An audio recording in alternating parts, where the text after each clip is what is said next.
E se ele puder, irmãos, ele retira você do ambiente que incomoda ele para que o propósito continue. Então hoje, quando você observa esse texto, ele fala: sai da tua terra, porque eu tenho algo maior para te dar. Sai da terra, porque o lugar onde irei te direcionar é muito melhor e maior do que você pensa. Isso aqui, meus irmãos, direciona para nós alvos específicos de Deus. Deus ele não vai trabalhar com lógica humana, mas com o seu pensamento divino. Alguns irmãos até insistem em algumas áreas, né? Mas Deus ele não trabalha dessa maneira, irmãos. Ele trabalha no meio de surpresas naquilo que nós achamos que podemos ter. É por essa razão, meu amado, que Abraão decide ir. Mas o problema aqui não é em Abraão decidir. Existe um outro problema aqui nessa manhã, que ele gravita em nosso coração. É quando eu e você somos indecisos para aquilo que ele fala. Aqui você vê Abraão, o patriarca, iniciando uma peregrinação à luz de uma voz. Aqui não havia expectativas, aqui não trabalha nesse momento, ele não fala o que aconteceria, a expectativa do coração de Abraão. Simplesmente a voz veio. E a voz de Deus é assim, ela vem de repente, quando tu menos espera, no quarto, no carro, andando. Ele pode trabalhar numa verbalização. E a realidade hoje é o nosso caso. Ouvimos algo espirituais, questões espirituais, mas nós temos um certo receio de fazer. Será que essa voz é de Deus? Será que isso que eu estou sentindo é de Deus? Será que essa mensagem da IPD ela é algo que Deus está falando comigo? Será que essa pregação é de Deus? Será que esse louvor fala comigo? São indecisões que estão pairando em nosso coração. Mas, meu amado, você não pode ter pena do indeciso. Você não pode ter pena de si mesmo. Porque todo indeciso escolhe o que ele quer, pastor. Esse é o grande problema, pastor. E o pastor, na verdade, pensa assim, né? A liderança, irmãos, por que ele é indeciso? Ele já tem algo formulado. E é uma escolha. Muitas vezes, o que vai acontecer? Ou Deus intervém, ou outra coisa vai estimular a sair disso. Mas eu creio que nessa manhã, Deus já está movendo o teu coração. Você crê nisso? Tem que haver movimento. Se não houver, nós vamos entender o quê? Porque o mais difícil hoje, para a decisão, é decidir. Mas o indeciso, preste bem atenção nisso, ele flerta em dois mundos. Normalmente, o indeciso ele não toma posição. Porque é gostoso ele ficar ali da maneira dele. Preste bem atenção, eu estou indo direto em mim, você é maduro. Escute só. O indeciso, muitas vezes ele quer ter a cara do leão da tribo de Judá, mas ele também quer ter a normalidade da sociedade pós-moderna. Ele quer ter essa visão. Ele precisa transitar os dois mundos para que ele não se perca com aquilo que pensam dele. O problema não é você pensar o que os outros pensam. O mais importante é o que Deus pensa sobre você. Aleluia. Isso aqui é complicado. Pastor, mas eu preciso me destacar. Não é rápido. Até porque Deus encoraja isso, né? Destaque. Você precisa desenvolver. O problema é que muitas vezes o indeciso, ele pode transitar no MBT, mas ele pode transitar em outro lugar. Transições. O indeciso ele pode cantar um louvor aqui, mas o indeciso pode cantar aquele negócio lá de fora. Transições que ele flerta. Por que ele faz isso? Não só para ninguém questioná-lo. Isso é o problema. Porque quando você pensa que os outros podem te questionar, você está entrando num outro tipo de visão. Agora, aqui que mora o perigo. O que isso significa, pastor? O indeciso não pode transitar no normalismo e espiritualidade junto. Ou ele transita num lugar ou no outro. E por isso, pastor, agora se atente. O nosso coração, ele pode ter desejos, mas a obra é feita pela direção do Espírito Santo. Isso aqui é sério.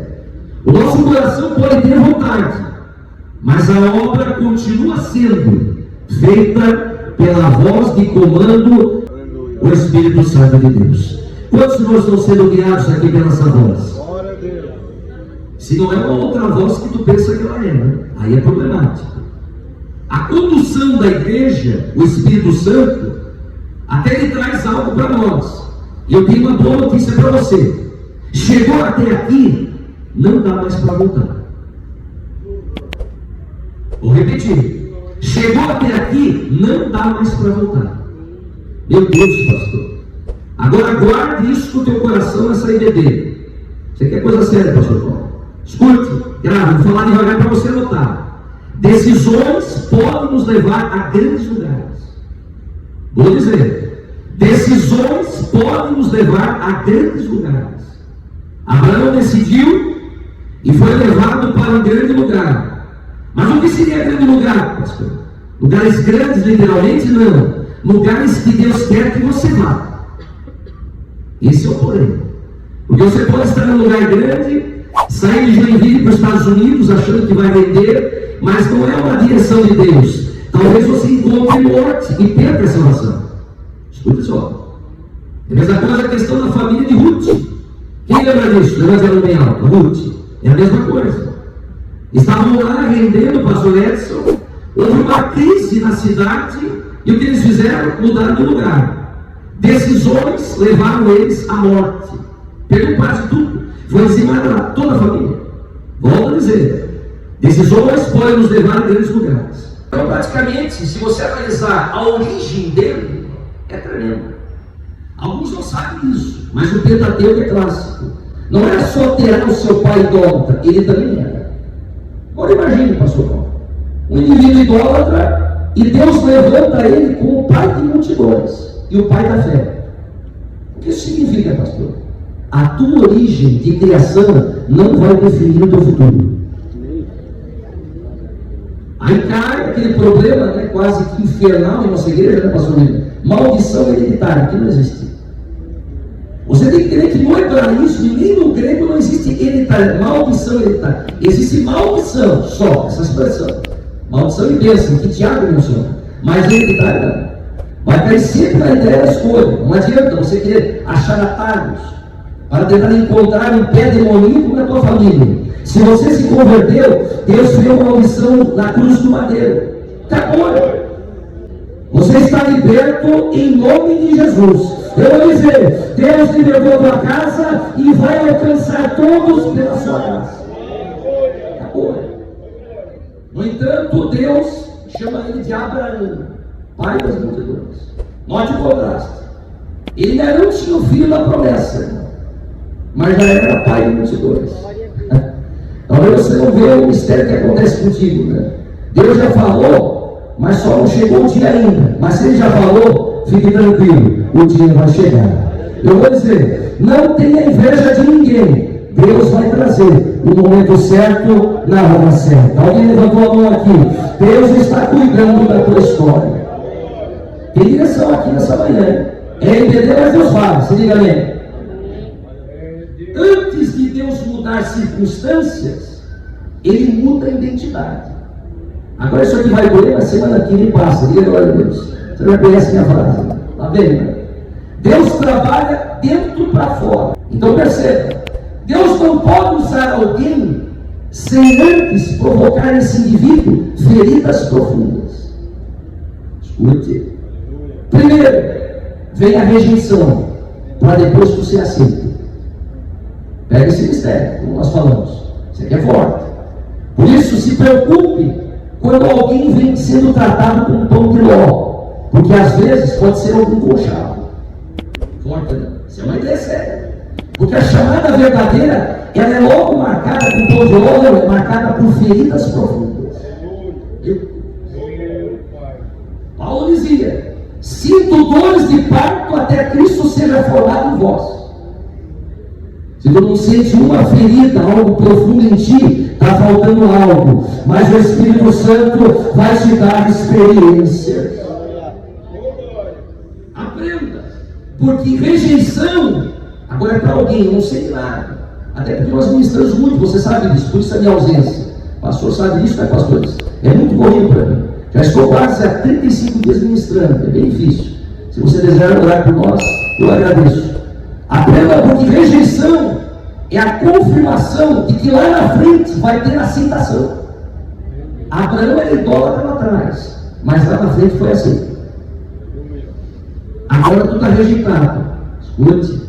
Primeiro rejeita, para depois ter que aceitar.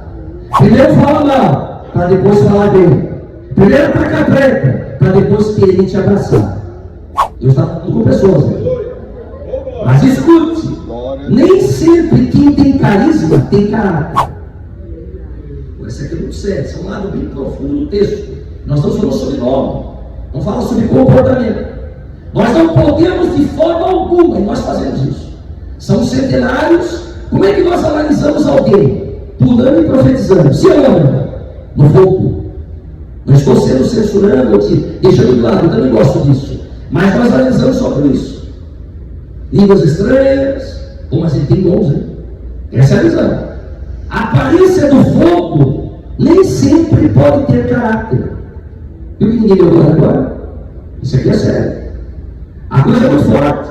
Dons não é dado por merecimento. Dons é dado pela graça. Então, não confunda dom com santidade e nem dom com caráter. Vou repetir.